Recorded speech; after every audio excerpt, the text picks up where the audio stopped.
What's up, y'all? It's your girl Sakina, and I'm back for another review. This is my review for Ready to Love. This is season 5, episode 10. This is actually my second go round of doing this video because I filmed it earlier this morning at like 10. And while I was going through editing, and I was like, oh my gosh. As y'all know, on the community tab, I did let y'all know yesterday that I was going to take my only day off to get some rest because I've been congested since last Sunday. So, excuse that you may hear that throughout the video. You might hear my nose getting stuffy and me clearing my throat and stuff. I don't know where it came from. No, it's not COVID. I got tested twice. I'm in the clear. It's just congestion and it's very annoying. But I took the day to rest yesterday and I'm feeling a lot better, but it's still there. I went to my doctor and all of that a few days ago, so I'm on medication trying to get myself together. But I was editing and I seen a bit of snot. And I said, oh my gosh, how did I not notice that? It was just a whole thing and I could not get past it. So I did this whole video and now I have to do it again because I didn't want to see that. I didn't want y'all to see that and it was just going to be way too much. So I was like, you know what, Sakina, let's just go ahead and redo it. Whew, y'all, it's just been a long weekend. It's been a long month in general. Like, besides working 2 jobs, I know a lot of Sagittarius when it comes down to family and friends on top of, just a holiday. December is just a busy month for me and I'm feeling like it's slowly starting to slow down. I know we ain't got to Christmas and New Year's yet, but I don't really plan on doing anything super big for those 2 holidays. Just pray for me, okay, because your girl's just trying to get through, okay? She's just trying to make it like Trey Songz. But nonetheless, let's go ahead and get into this review because one thing about it, this episode was good, honey, all right? So, it picks up where it left off last week with Camille doing all that crying when it came down to Cornelius. We know that Cornelius and Naeem were in the bottom. So she starts crying, giving a huge indicator that he was the one that was going home. And of course, he was. So then he goes and says that he was surprised that he was getting sent home. How? You didn't have any other connections. Courtney is long gone. She was the only connection that you had. Now you're, regretful that you didn't get to make other connections. That's because you let Camille have mind control over you and you let her bully you or boss you into some type of situationship that y'all got going on. Then you need to take full blame for that, sir, for allowing yourself to be following her around this process and not doing it your own way. Like, sir, I don't understand why you shocked because you got what you got. So then she decides to self-eliminate and go home. And, she's saying that what they have is real. And it was just bad. It made sense, of course, because she didn't make any other connections in the house. So it made complete sense for her to go home. But it's just like, girl, you still don't know how to read the room because he's never once giving off the energy. Well, I'll say just these last, can we really... I never seen the strong connection between the 2 of them. It was cute on episode 1 at the first mixer, but then once we started to see the crazy side of her, all of that was cut out. Like, it was no longer cute. So, yeah. It's just like he still didn't even look like he was excited that you were coming home with him. He said that he was just going to see how it goes. He didn't know because she was like, hopefully we could just come back and say that we're married with children. Of course, jumping the gun. But, I seen something and I'm not going to give it away. We'll just talk about all these things at the reunion. But, child, whatever. She decided to go home and we're happy to see her crazy ass leave with that crooked ass side part and that tired ass leave out. And them tired ass edges that she had slicked up. Nonetheless, Zadia and Naeem, she said that he's in the clear and she just said that the women are not making connections with him, which we are, no. And now think about it, yeah, he didn't really make any other connections outside of Zadia. Okay, moving on. Phil and Shiloh.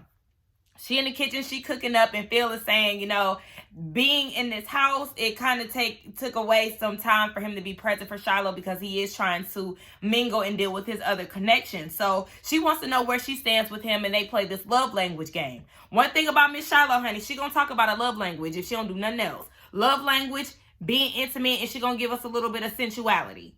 Is that a word? I think it is. It sounds like one to me. If I just made it up, then so it. Nonetheless, okay, obviously somebody that made it home. But they play this love language game and they start to ask questions. And Now that I'm sitting here thinking about it, somebody mentioned this too. We don't really know too much about Shiloh, right?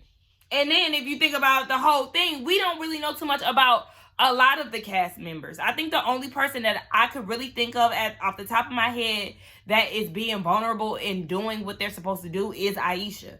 Even though we tired of hearing the same song, girl, okay? Remember, I did say, since I was tired of hearing about your ex-husband and your kids and how you can cook. We understand you can cook, you can clean, and you showed us how you got that ring. Since we get all of that. But she is the only one that is actually doing that. And I'll say Sabrina too, because Sabrina did open up on the first episode. Remember, her and Walter had that heart-to-heart about their parents and taking care of them and stuff.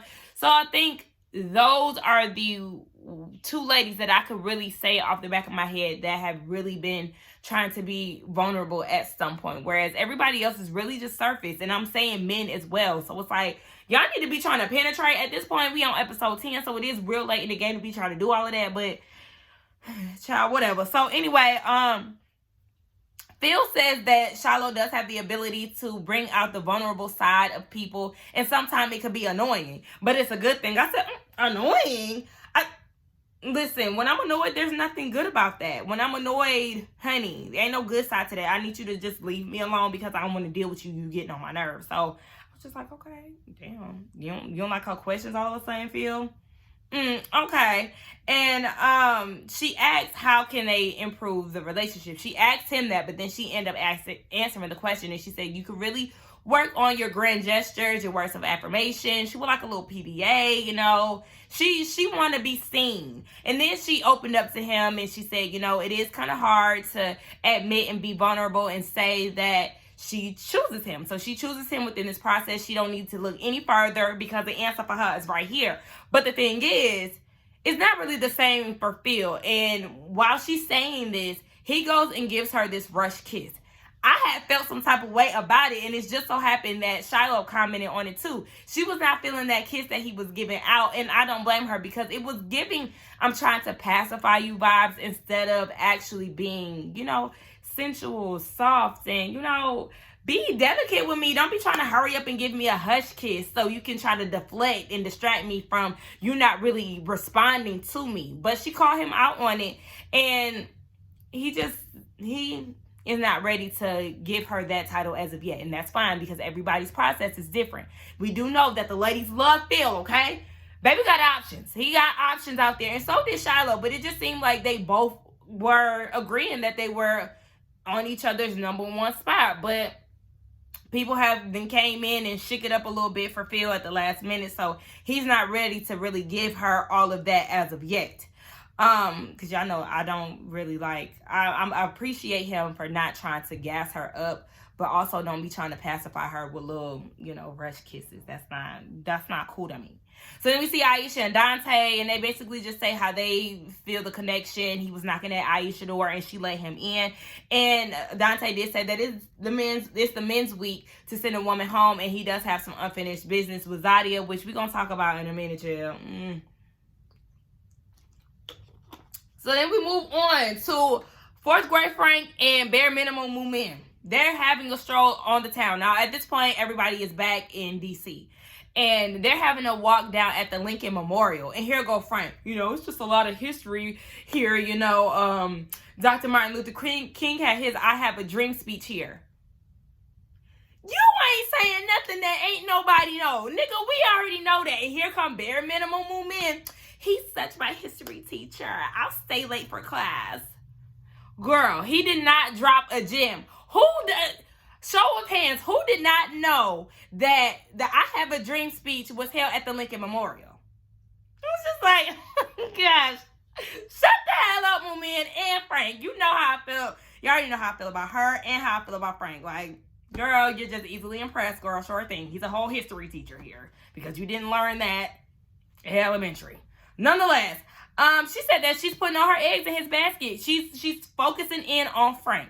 But we already know Frank has a big connection with Sydney, so he did admit that, like, you know, I appreciate that, but I'm trying to work this from all angles here. So he can't give her the title the same way Phil couldn't give Shiloh that. So, she just said that, what happened? Yeah, she just said that she's all in, and, He just doesn't want to choose her 100%. I don't know why I said that again, because I just said that.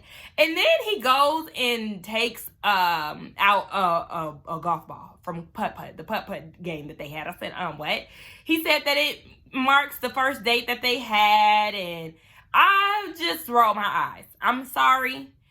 Who we, y'all? Is it just me? But it gave me calculated. And this is my own problem, though, because I'm constantly questioning somebody's motives or the reason why they did something, and I'm working on me, y'all. Okay, so give me a break here, but at the same time, it is something.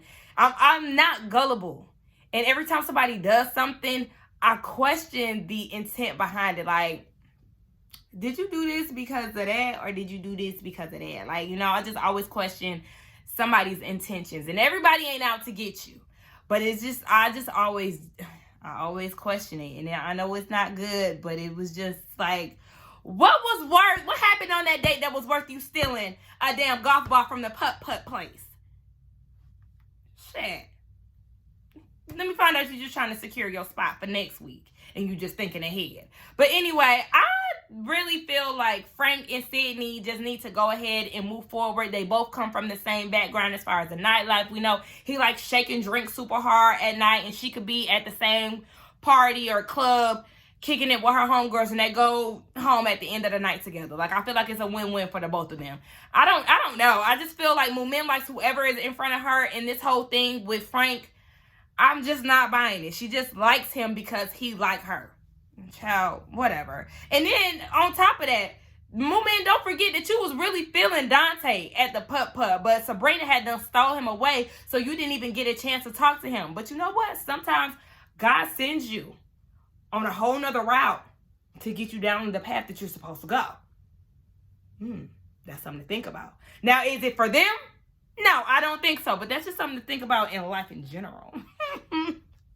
But let's move on to what we really came down here to talk about, okay?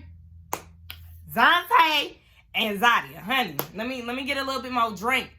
Let me do a nose check, honey, because one thing about it, I ain't got time to be sitting here playing with y'all and redoing this video again either. So yes, Dante wants to have a sit down with Zadia because they have some unfinished business. He wanted to see where her head was. He wanted to discuss what happened the past weekend at the retreat. And basically, Zadia came in there with an attitude, honey. The body language was saying it all. The facial expressions, everything. She was not feeling Dante at all. And she said that she felt blindsided by him when it comes down to the deliberation and how he didn't give her a heads up. She had to find everything out from Aisha. And she said that Aisha came out of nowhere, and it really just threw her off her square. She said that Dante abandoned her that weekend and that she wasn't prepared. I said, now, you got to think about it, okay? Remember when Dante came last week, when he came down to the house, he was looking for a room. He ran into Zadia, and I did say that the vibe wasn't given that was your number one connection, because Dante said that he came into the house with Zadia being his number one. Well, the way that y'all interacted when y'all seen each other, it was not giving that neither one of y'all were on the top of y'all's list, on each other's list. So I will say, Zadia, I understand where you may feel like, you know, he was acting a little funny, or things may have been a bit off for y'all. She can't necessarily say that she was blindsided when it comes to that, though, because even when they were at the table and her and Aisha had their disagreement, you already felt some type of vibe that he was leaning towards her in some way. So you can't necessarily say that this was just a complete shocker to you, because you already had some type of feeling. And my question is, did you put any effort towards trying to spend time with Dante? I know that we only see a snippet of it, and I'm gonna keep saying that because somebody in the comments is gonna be like, well, we only see by so much, and I understand that, but I can only react off of what we see here on the show, what production decides to put in front of us. So yeah, did you put any effort in trying to be around him while y'all was in the house? She said that she didn't feel protected by him because she was unaware of the massage. But the thing is, you were also preoccupied with Naeem. You were spending hella time with him. Y'all was, you know, on the pool side, and he was picking you up and all these things, you know, when you had first came in the house and all of that. I mean, you really seemed like you was putting all of your time into Naeem. And she was like, what she said? Yeah, she said that you was playing in massages and you cooked for her. And I said, but it's your week. It's your week to see where he's feeling. Now, remember, you was on the poolside with Naeem and you was asking, did he see a future with y'all when the cameras go down and once y'all leave this process? And you felt like his answer wasn't good enough for you when you said that you wasn't going to put all your eggs in his basket as of yet because he wasn't giving you the answers that you wanted to hear. Wouldn't you think that you would take this time to really hear out Dante and go hit him up to see how he's feeling about you? We didn't see that. And based off of Dante's responses, it doesn't sound like you tried to do that either. So I don't understand why you're so mad when you had the power this week to figure out what it was or where you stood with him and you decided not to.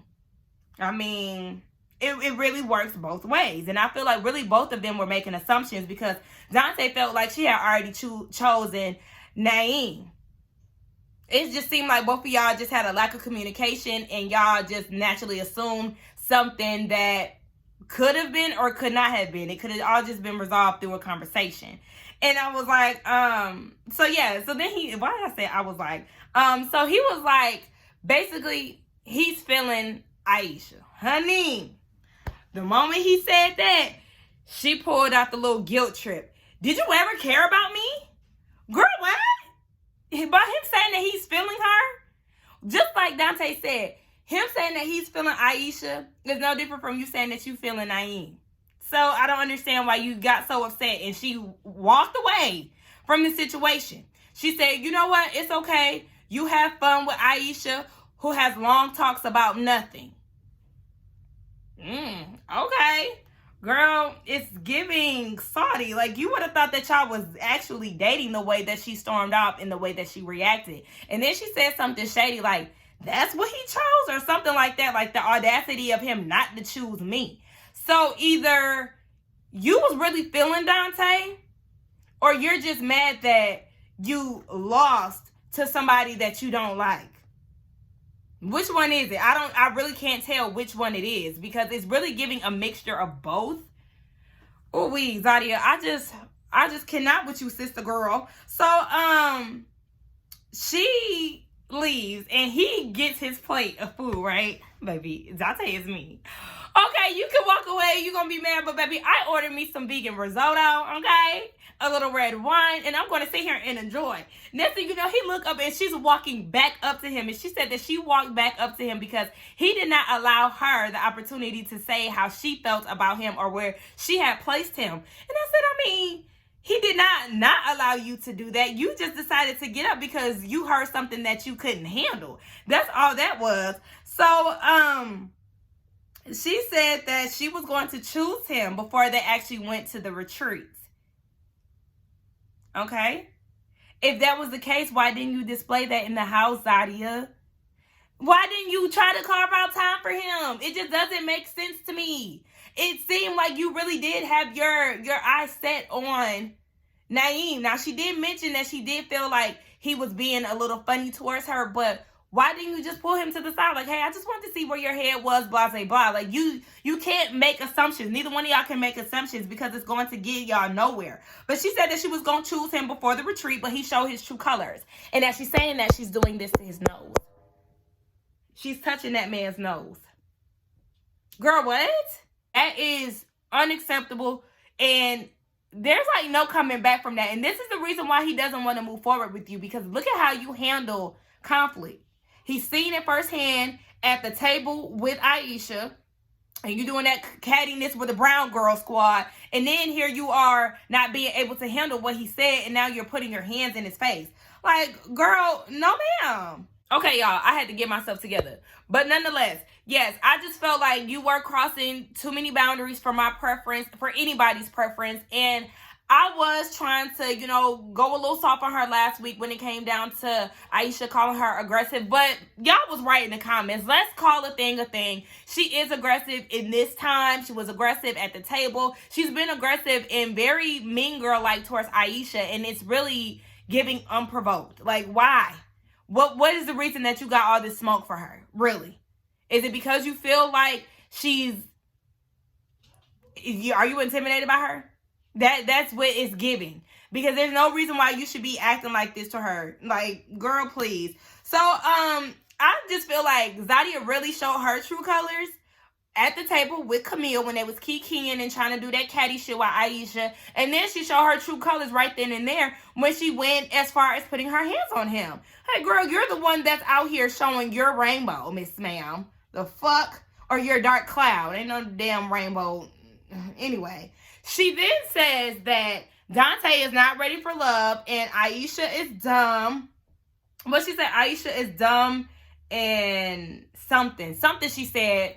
Like I said, again, you can't go around. She better not go around saying shit about editing or anything like that, because these are the things that you said. These are the movements that you made. So don't go and try to blame production for how you act. You mean bitch, period. And you're a bitch. Like, let's just call it what it is. You're giving bitter, and like I said, you're taking all of your anger out on Aisha. Girl, be mad at your damn self. Moving on, I ain't got nothing else to give Zadia a bitter ass. So moving on to Sabrina and Walter. He said that Moomin made it easy for him to focus on Sabrina. But one thing about it, Sabrina said that she hasn't heard from him since what is this? Oh yeah, she said she hasn't heard from him since they left the retreat. He goes and claims that he was trying to allow her some space to think about what she wanted to do or who she didn't want. This ain't the first time Sabrina said that these men have not been reaching out to her. And if you are feeling her and if Moomin made the decision easy for you, then what's stopping you from reaching out to her, Walter? Like, I got my good eye on his bald head ass. And then Sabrina said that something is telling her, don't fall into it just because he's saying what's good at the moment. And I feel you definitely have your eye out on Walter, because, yeah, if you feel like he's choosing you by default, then there probably is something to it. Shit. One thing about Sabrina, I really love her voice. She has a very feminine, like, pretty voice. Shout out to Sabrina. Even though I ain't like that little necklace she had on. No, me on. Moving on to Sydney and Phil. We already know they both have strong connections. Sydney likes Frank a lot, and Phil likes, what's her name? Shiloh a lot. But they want to explore more of each other, and Sydney said that she wants to see if her and Phil have that same chemistry that she and Frank have. But in all reality, they just give me I'm trying to fuck vibes. Like, that's what it is. Just two people that are attracted to each other and trying to see if they can get in each other's pants. But she asked what he would work on as far as improving himself, and he said he could work on his vulnerable side and not just wait until that trust is already there. Just show a hint of vulnerability. And he says that his mother passed 4 years ago, and he regrets not giving her a grandchild. And he said that it's something that's hard for him to cope with, and every year is different. So he's really just trying to figure out life without his mama. And she did appreciate that. I appreciated him being honest and vulnerable, but I was also wondering, did you share this with Shiloh, or is this just exclusive for Sydney? Did you let my girl Shiloh know? Or was you pulling a stunt so you could try to get in Sydney's pants? Because then she asked another question. Oh, no, she didn't ask another question. They started kissing. She was basically saying, you need to show up. They started kissing, and that one was real steamy. This kiss was very different from the kiss that he gave Shiloh. And I don't know how to feel about this, because I just feel like, I understand, other connections come into play, but it's just like, is you doing all of this just to get in Sydney pants? That's all I'm wondering. That's all I was wondering, but it was getting very steamy. Nonetheless, let's move on down to the Gentleman's Lounge. They moved to a different location, and I ain't like the place because it had too much damn gold. It was a distraction for me, and then it had like the red chairs in the background. Like, this place is an eyesore. I don't like that. So Tommy wants to know how everything went down at the retreat, and Frank does the honors to tell him the rundown of the ladies and the debacle at the table. And Naeem said that Aisha was naming names and it could have been perceived as an attack. No, and no, Naeem. What you doing is trying to cape for Zadia. When in our reality, Aisha asked the question that was general for the entire table, and then Camille's childish ass started doing her little antics. Well, some people ain't got nothing to worry about, and da-da-da. Yeah, somebody ain't have nothing to worry about, yet they sent that ass home. The women understood the assignment and did what the hell they had to do. You was talking all that shit about how you was gonna fuck somebody up, Camille, and then they turned around and sent that man home, and then your ass had to go home too because they left you no choice. I said, oh no, that's right, ladies. That's how you band together and get the bitches out. Nonetheless, yes, she was doing all of that, and then Zadia decided to chime in and say that Aisha was a hater when in fact she's not. She was doing all of this, chiming in and having all this smoke for Aisha per usual when it was unwarranted. So nice try trying to cape for Zadia, but no sir. So they start talking about who they're not feeling. And Dante is first. Of course, he tells his story about Zadia in the nose poking. And Tommy breaks it up and was like, hold on. Naeem, how you feel about hearing this? Like, how you feel about this? He don't feel no type of way about it because that's not his experience with Zadia. Yeah, it's not your experience with Zadia because you haven't done anything to upset her as of yet. Y'all haven't come to any type of disagreement. So that's the reason why you haven't gotten that side of her. Dante got that side because he was feeling somebody that she don't like, and she was being a real green-eyed bandit, okay? Even though she don't got green eyes, but you know, them eyes was green with envy, honey, when it comes down to Dante and Aisha. So, Frank was saying the same things, but my whole thing is, Zadia was never disrespected by Dante. He never came at her in any kind of way. He didn't raise his voice. So for her to cross his boundaries like that is just a major red flag, and that's an issue for me because it just wasn't necessary. And I really appreciated Frank for being honest about it because he did say that this is a pattern of Zadia's. It's unexcusable. Everybody is not lying on Zadia. So y'all can't blame it on editing, can't blame it on production, can't blame it on anything like that because like I said, when there is smoke, there's fire. We've seen what we've seen as viewers. The cast members are saying things about her. Girl, it's you. And ain't no way for you to try to flip that around, sir. So it was just giving me weird that he wasn't holding her accountable and holding her feet to the fire. Like, okay, it's just you acting as if you're not seeing the issue here. And now that I'm sitting here thinking about it, that's exactly what that ex meant. Remember, his ex said that he has a tendency to be taken advantage of because he's blinded by the booty or the beauty or whatever it is. That's probably what it is right there. We probably seeing that whole thing because he sees no issue with what Zadia did because it didn't happen to him. Okay, well, you deal with that when y'all have a disagreement and you tell me how you like her pointing fingers or doing whatever the hell she decides to do when you say some shit that she don't like. So then they get down to who they don't like and all of that. Oh, no, I already said that. So then they get down to elimination. And we have Walter and Moomin. Baby, bare minimum Moomin. You should have did minimum makeup, okay? Because that concealed eyebrow look, girl, what the fuck was that? As somebody who is trying to get into the makeup thing, only for special occasions, I just pray that I never get caught slipping like this, okay? Because that concealer was so bright, and especially at the tail end, it was like dark here, and then it got real light at the tail of her eyebrows, and then you could tell it was the same concealer that she used under her eyes, and I was like, oh my gosh. And then it was like her brows was kind of fading away. You really couldn't see. I don't know. I didn't like it. She looked a damn mess. But she said that she didn't hear from Walter since the retreat. You expected to hear from him? After y'all tried to have a conversation, he said, I tried to sit down and resolve the issue with you right then and there. You got up and walked away. And did you feel like he was going to chase you after you made those wild accusations talking about you think that Sabrina is manipulating him? Girl, go have a seat. So then Walter said that he felt set up at the piano room. And she was like, well, you was ducking and dodging me. Yeah, because you was making it uncomfortable, bitch. What did you expect? Talking about, so then she said, you felt uncomfortable. You felt like it was a setup and you still chose not to talk to me. Bitch, did we not watch the same thing? Did we not see him try to talk to you on the side of the pool and you got up and walked away? That was him trying to make an attempt to talk to you. You act like he left you for dead, bitch. Like, oh, I just can't. I cannot with bare minimum movement and her slow ass. Like, she's so childish, y'all. I can't deal with her. So, I felt like she thought that Walter was going to come into this thing like begging and pleading to be on her good side or whatever, and she wanted to shut him down and be like, no, I choose Frank. And it didn't happen like that because he was simply there just to let your ass know that you was down at the bottom. So, girl, you thought he was going to be trying to kiss your ass, and he gave you nothing of that sort.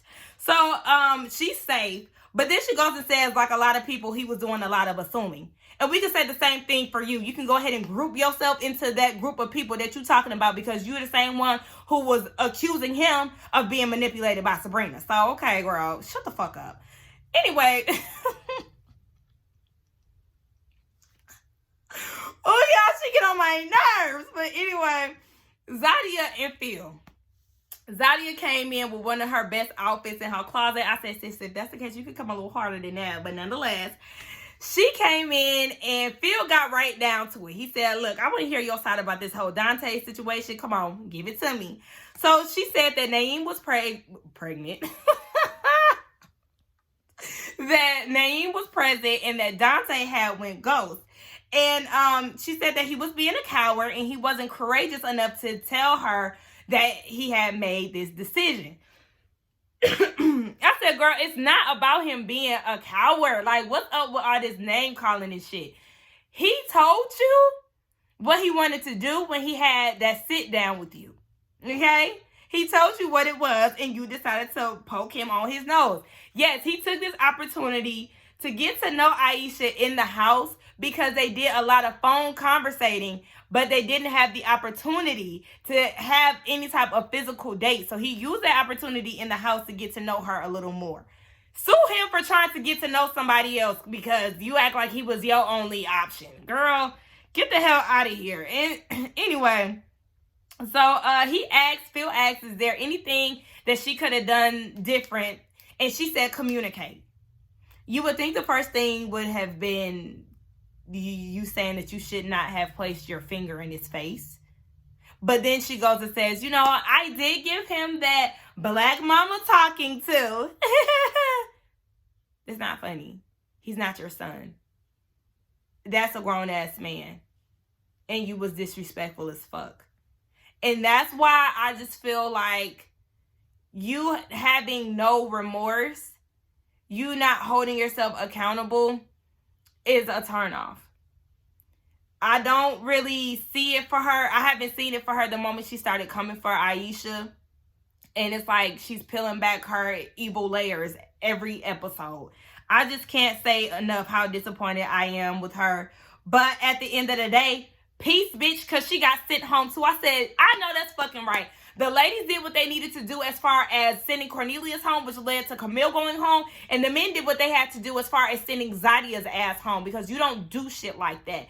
And y'all gonna get enough of trying to click up because they are disbanding the hell out of the Brown Girl Squad. The only one that is left at this point is Moomin. Y'all better take notes from Stacy and Chrysanthemum. Remember, they had the freaking frat crew and they broke that shit up real quick? Y'all gonna learn today, baby, okay? So, as a result of Zadia getting sent home, Naeem pulled a Camille and he decided to self-eliminate. And that was the right thing to do because at the end of the day, it would have been wasted space. He would have been next to go because he doesn't have any other connections. And now that I think about it, we didn't see him really try to interact with anybody else outside of the date that he had with Camille. But, sir, I'm confused as to how you could see the red flags in Camille, but you couldn't see the red flags in Zadia. Make it make sense. Go about your business. That's it. Y'all, this was a really good episode. We had lost 4 people in one episode. Look, they had to do what they had to do. Next week, they're going to be meeting the families. I don't know why next week don't really look that interesting to me. We get down to the nitty gritty, y'all. It's almost time for them to make a decision. I'm not seeing it for any of these couples, to be honest. I got my eye on Phil. I got my eye on Walter. I don't like Moomin. Frank is giving calculated, and we know he a liar, talking about he put in all his time.